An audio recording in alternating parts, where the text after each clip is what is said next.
তোমার অ্যাকাউন্টে কিছু টাকা পাঠিয়েছি, কিছু জামা কাপড় কেনো, যাতে তুমি ভদ্র সমাজে আসার যোগ্য হও আর তোমাকে আমি স্বামীর পরিচয় দিতে লজ্জা না পাই। তোমার কারণে আমার পরিবার লজ্জা পাবে, আমি সেটা চাই না। যখনই দেখি তখনই তুমি ভিখিরির মতো ছেঁড়া ফাটা জামা কাপড় পরে থাকো।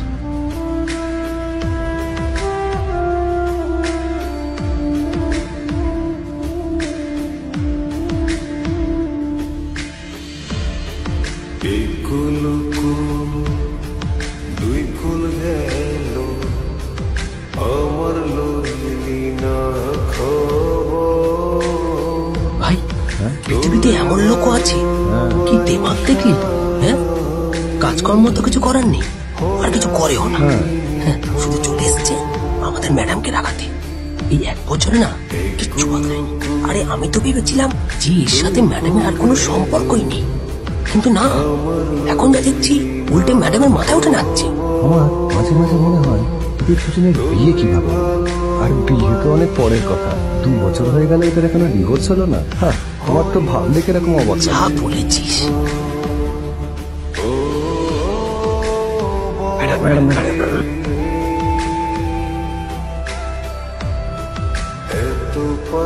আমি তো তোমার সবচেয়ে প্রিয় মেয়ে ছিলাম বাবা,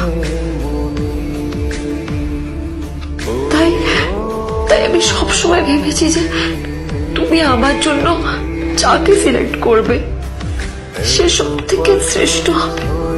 তাই আমি নিজে থেকে কখনো কোনো রিলেশনশিপে যাইনি। কোথায় যাচ্ছিস শালা ভিখিরি? না না দাদা, আপনি আমাকে ভুল বুঝছেন। আসলে আমাকে ইনভাইট করা হয়েছে, আমি এই হোটেলেই এসেছি। শালা মিথ্যে কথা বলার জায়গা পাস না? হ্যাঁ, মিথ্যে কথা বলার আগে নিজের চেহারাটা তো দেখতিস। এটা একটা প্রাইম হোটেল, বুঝেছিস? এখানে সব শহরের বড় বড় লোকেরা তাদের বড় বড় গাড়ি নিয়ে আসে।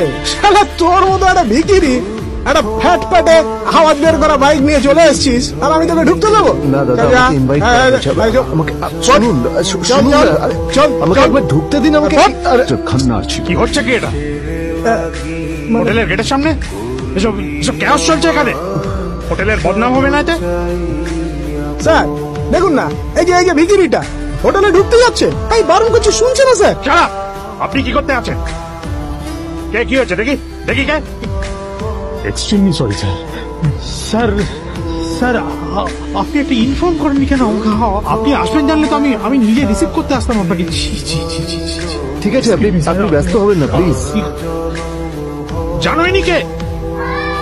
আরে sir sorry sir, extremely sorry, আপনি আমার সঙ্গে আসবেন। সরি স্যার, সরি ভুল হয়ে গেছে।